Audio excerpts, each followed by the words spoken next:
we'll have a blooper and so good. Hello everybody, my name is Debbie. I'm a practical nursing student here at Niagara College and I'm in term 2.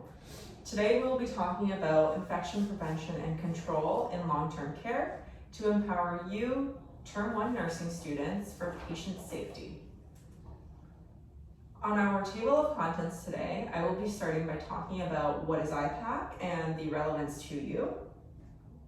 My name is Dahlia, and I'll be talking about the risk factors that you may encounter at the LTC homes. My name is Taylor, and I will be talking about the IPAC protocol differences between Niagara Region run long-term care homes in comparison to privately run long-term care homes. And I will also be talking about the effects that IPAC has on the elderly individuals in the long-term care homes. Hi, my name is Navjit Kaur, and here I'm talking about the personal protective equipment and how we can use it and how we can utilize it in the long-term care. Hi, my name is Brianne, and I'll be discussing today streamlining IPAC for efficiency in long-term care homes using tools and strategies to help with that. Okay, so to begin, what is IPAC? So IPAC stands for Infection Prevention and Control. IPAC has many evidence-based practices and protocols implemented in all healthcare settings. The purpose of IPAC is to protect and prevent by minimizing the transmission of harmful microorganisms. It will protect you, visitors, and patients through PPE, hand hygiene, training, facility control measures, and many more. And it prevents the spread through hand hygiene, PPE, and respiratory equipped importance. There is a reason why we learn hand hygiene in the first lecture of clinical. Hand hygiene reduces the chance of transmission of microorganisms. By washing your hands with a proper 30 seconds, you are removing the germs and preventing the introduction of those germs to your face, mouth, residents, and friends. Okay, so why is IPAC relevant to you? IPAC is going to be relevant to you because you are preparing to enter the clinical setting of long-term care next term.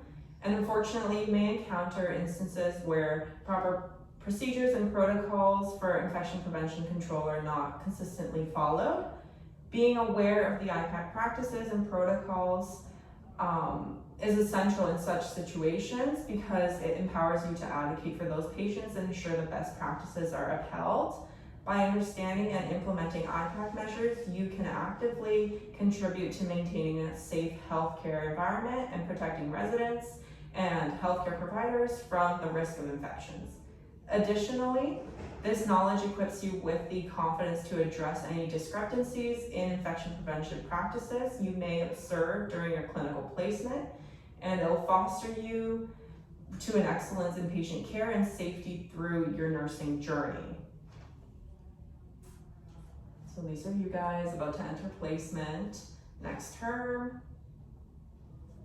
Okay, so hi everyone. I'm going to explain some IPAC risk factors associated with LTC homes that you may discover when entering the clinical field next term. So some of the IPAC risk factors are rapid staff turnovers, immunocompromised status among many residents, frequent use of unsterile and invasive devices such as personal equipment, poor hand hygiene practices, inconsistent use of PPE, and viral infectious outbreaks. So as shown here in these photos, it's also relevant to know that there is overcrowding of residents and congregated living. It's also becoming problematic within the LTC homes, unfortunately due to the increasing high rates of infectious transmissions such as COVID-19 that has greatly impacted the homes. Therefore, appropriate use of accommodation and placement of residents are imperative in LTC settings. Single room accommodations for each resident are preferred. However, economical status and availabilities may conflict. But if there are insufficient single rooms for routine care, decisions must be made regarding room assignments and selection of roommates. This is to avoid sharing personal items, reduce cross-contamination of amenities and equipment to lower the rate of potential infection risks. So as term 1 students preparing to enter clinical setting, it's imperative to utilize and use appropriate and consistent use of routine practices such as proper hand hygiene, consistent use of PPE, maintain cleanliness of personal equipment and surrounding environments, as you see here in the photos. So already Debbie, we can go to the next slide. Sanitizing equipment before and after use, as well as demonstrating appropriate social distancing among all healthcare providers and resident encounters. Here also in the photo is an example of a protocol chart to follow for risk assessment to use each time when providing care for a patient. This includes what precautions are required and the 4 moments of hand hygiene. So therefore, by adhering to routine practices, it will not only help lessen the risk of transmitting viral infections, but it will also minimize the need for any additional precautions that you may encounter in the long-term care setting. And next I'll give it to Taylor. Okay, next slide please. Okay, my name is Taylor, and today again I will be talking about the IPAC differences in healthcare, specifically in private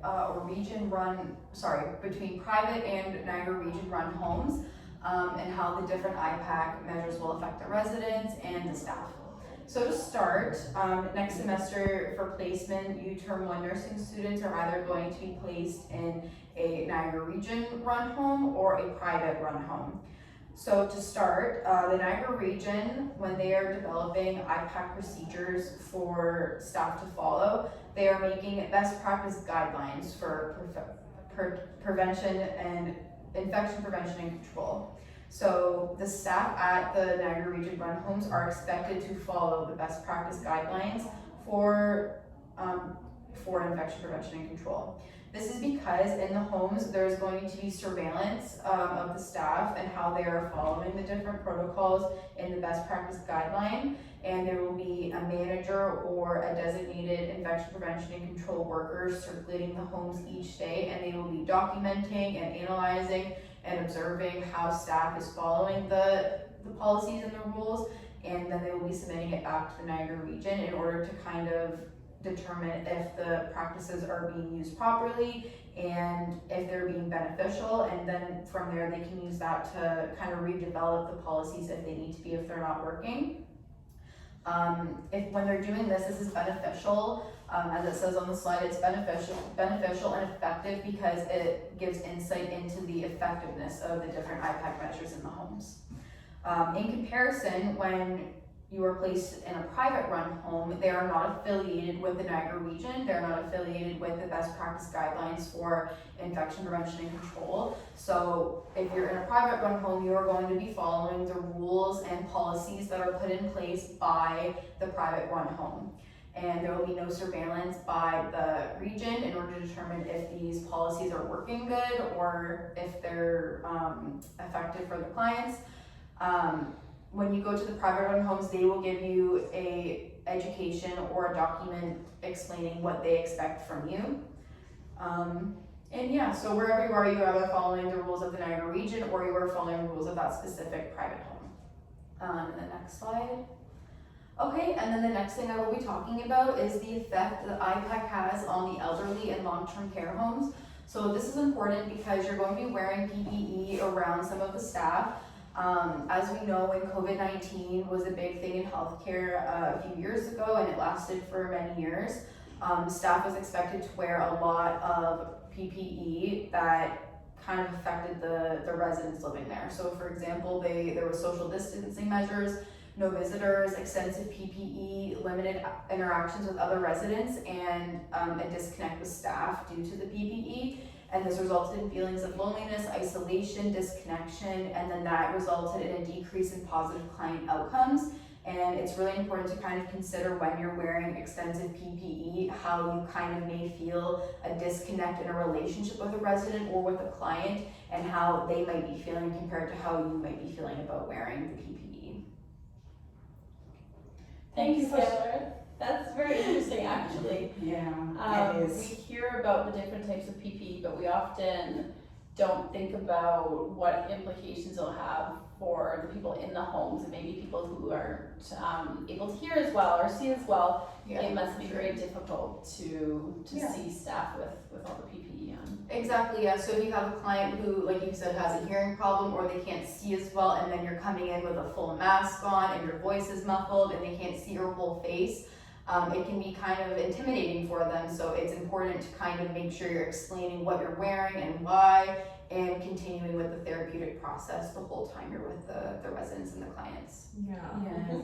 I just have a question. So how would you suggest trying to provide a more more positive experience for that client when you are coming into a room, like filled PPE top to bottom, like with the gown, the goggles, the mask, and to make that person, the client, the patient, feel a bit less like scared and Yeah, that's a really good question. I feel like the most important thing is to explain to the client what you're wearing and why. I feel like if they have an understanding of why you're wearing all of that and why you're presenting yourself like that, it'll allow them to feel a little bit more comfortable. And also just tell them to tell you how they're feeling, and if they have any questions, and just continue the process like that. That way they're a little bit more comfortable, they know what's going on, and if they're not feeling very comfortable, they can explain that to you, and then yeah. Okay, thank you so much for the suggestions. Those are great. Thank you. Okay, now here I'm talking about the personal protective equipment and how we can utilize. The first is hand hygiene. As the Debbie said about the hand hygiene is 30 seconds to do that. So like first, it's very important technique for controlling infection and not spreading germ. There are two types of hand hygiene. One is the soap with water. We can do it soap with water when visibly soiled, dirty, or any blood fluid in our hands. So always wash your hand with soap and water at least 30 seconds. Also, and prevent when you are washing your hands, just step back like 60 meters away from the sink and wash your hand properly, and dry your hand with the paper, disposal paper. And when you are turning off the tap, like because you are washing already hand, so don't touch your tap with washing hand, just use the towel paper to close the tap. And another thing is washing hand with the rub. So like 70% of sanitizer, like alcohol based is it. So rub your hand like at least 20 seconds until it's not dried properly. Then we can like sanitize our hand when we are not visibly soiled, and when we are entering to the room to the client, and when we are leaving the client's room. So then always perform hand sanitize your hands. And also after like hand hygiene, when you are wearing the gloves, you always perform hand hygiene, then you wear the gloves. So in case if your hands are dirty and you are wearing the gloves, it's not protecting yourself as well, because your already hand is dirty. So make sure you always perform your hand hygiene before wearing the gloves. When we are wearing the gloves, because we are protecting our skin and fluid, like when we are giving the care, so there are some blood in there, like any body fluid, and we also like some contaminated floor in there. So we have protect ourselves by wearing the gloves. And we cannot use the disposable gloves. Because when we are remove the gloves, do not use that, because if we are using it, then we are again spreading the infection. So always not wearing that gloves, and wash your hand after removing your gloves. And the another thing is gown. When we are wearing the gown, we are protecting ourselves, and we also protecting our clothes as well. And wearing a gown is when we are providing a care to the residents, and it's helped to also prevent you from the blood fluid, any excretion, like sometimes like the residents are messed up in the bed. So like if we are like wearing the gowns or gloves, so we are protecting ourselves as well, and the infection is not coming on your clothes as well. So the last thing is the mask and eye protection. Masks and eye protection protect from the mucous membranes, like because we are easily, whenever we're not wearing the mask, suppose we are doing something, give the care to the resident, and we touch our hands on the eyes, sometimes nose, so we also put the infection in, like we are spreading the infection. When we have an infection from any germs, then we are spreading to the another person as well. So always wear the mask and eye protection when you are going to, like if the person is exposed, like if the person is in contact. Can you do in the next slide please? Okay, so like there are the three types of precautions when we are wearing the PPE. First is the contact precaution, sorry. So contact precaution is to transmit the infection by direct or indirect route of it's like whenever it's like contact protection, so you have to always wear the gloves and gown. So the gowns. So doing whenever you're doing the care, and and after when you're done with the care, so you always hand hygiene after removing your PPE. The second one is the droplet precautions. Droplet precaution is the the diseases spread by the large particles in the air. So you always put the mask and eye protection, and always and aware 2 meters away from the client. So you are not close to that residence and you did not infected by self. And when you are giving the care to that resident, always provide the marks to the resident so it's not coming onto to you, because like if the resident is sneezing, coughing, and the particle, like whatever the large particle coming on your his mouth is spreading on your face, and if you are protecting with your mask and eye protection, it's not coming on you, so it's coming on your mask or and in the eye protection as well. The third one is the airborne precautions. Airborne precaution is the small particles in the air transmitted in that is like the small particles in the air, so it is transmitted. Do you know like how it's like? So it's like the person or patient is always in the isolated room, and you have to wear full PPE like gloves, gowns, and 95 marks and eye protection shield. And if you are not immune from the chickenpox, so you cannot enter that room. So and 95 marks is the fitted marks which is tested in the front of the expert, so you cannot inhale the small particles. So always make sure whenever you are entering to the resident's room who has the precaution in the outside of the any droplets, like suppose if they have a put the paper on like the contact precaution, drop precaution, and airborne precaution, always wear that kind of PPE to protect yourself so you not further spread any germs. Okay, now I'm next transferring to Brianne, my next team member. Thank you. Thank you. So I've been researching the tools and strategies to help IPAC practices a bit easier in busy healthcare settings.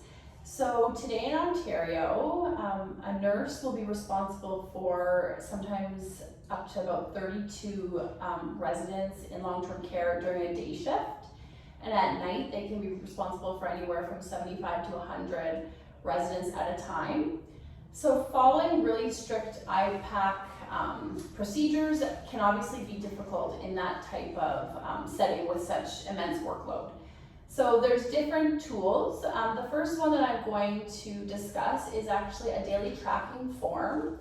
So basically that tracking tool looks for signs and symptoms of illness within residents in long-term care. And by identifying an illness early on, it does help to prevent transmission.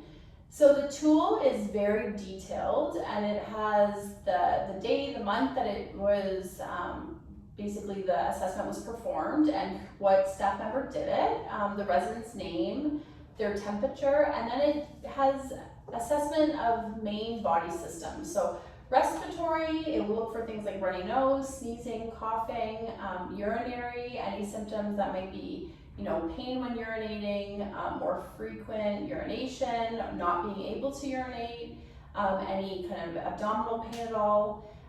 Any issues they might have with their skin, so wounds, any type of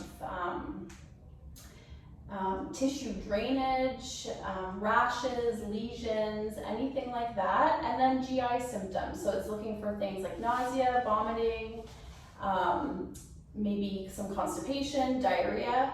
And so by assessing all the body systems and checking if they're functioning properly, you're able to see if there maybe is a presence of illness, and it's kind of a foolproof way of saying, oh yeah, for sure this person is sick, and then we need to take further precautions. So the next tool I'm going to discuss is actually put out by Public Health. So each region, Public Health actually puts out publications to show what policies and procedures should be followed for different illnesses and what illnesses to be looking for within the population, what illnesses may be of like main concern at a certain time. So for different facilities, it actually helps to cut down on their workload because they can actually follow the policies or procedures that public health publishes, kind of how Taylor was talking about before. And it just makes it a little bit easier for them to look for warning signs, maybe symptoms of illnesses that are kind of out in the community at a certain time. Next slide, please, Debbie. So in long-term care, illnesses can be spread by staff and families. So first, a staff member really does need robust screening when they come in for their shift and before they leave. So that's basically just kind of a checklist of different symptoms.